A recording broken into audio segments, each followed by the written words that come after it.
So we really try to bring you stories you're not going to see anywhere else. That's easy because there are a lot of stories you're not going to see anywhere else. Everything's been blacked out and censored. Here's a big one. In just the past 2 weeks, massive protests against vax mandates have broken out all over the world in a lot of different places. Huge demonstrations. Here's a sampling.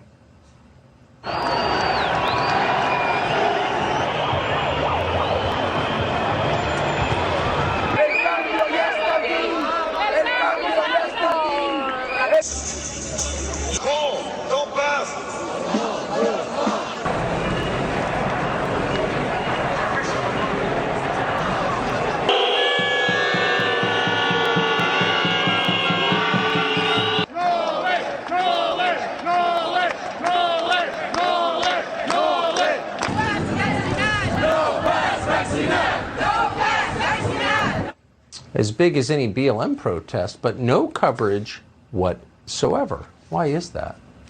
Eva Vlaardingerbroek is a Dutch legal philosopher. She joins us tonight from overseas. Eva, thanks so much for coming on. So you're getting the sense in the United States that everyone's in favor of vax mandates, and then you see coverage like that and you realize there's a global movement against it. Is that fair to say?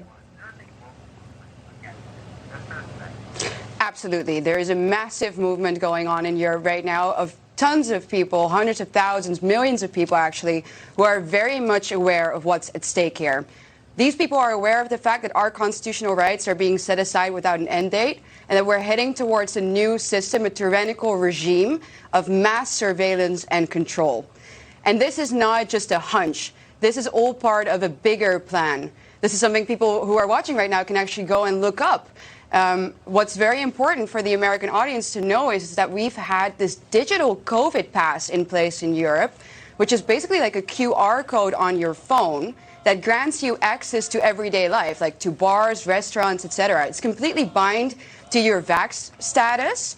And this is all part of a European project issued by the European Commission that is basically surrounded around this idea of a European digital identity. So this will not stay just linked to your vaccination status. This will encompass taxes. This will encompass your medical records apart from your vaccination status, your bank information. So basically, we already have a system in place right now that is very close, or at least reminds us of the beginning phases of a social credit system. We are literally turning into China.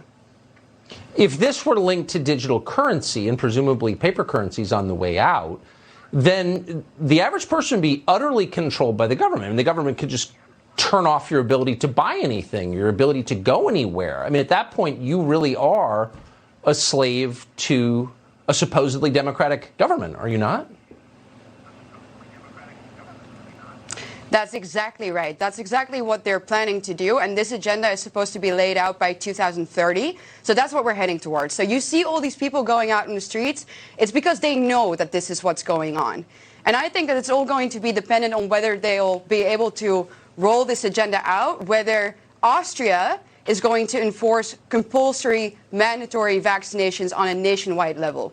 So the parliament in Austria, another country in Europe, is debating about this, or voting on this, I should say, on Thursday, which will mean that in Austria from February onwards, vaccination for COVID will be mandatory for every citizen over the age of 18.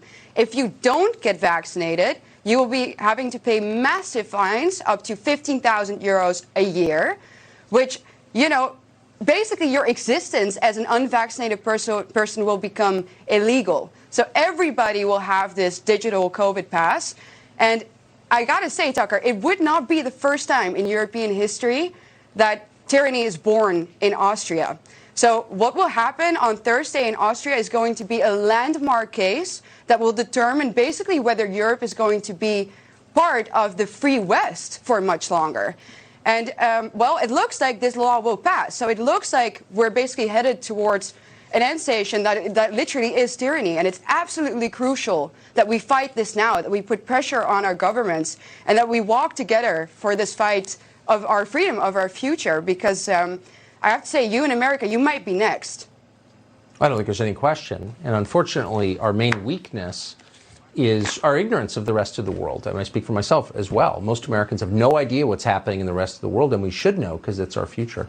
And I appreciate you bringing that to us tonight. Eva Vardingerbroek, thank you so much. Thank you.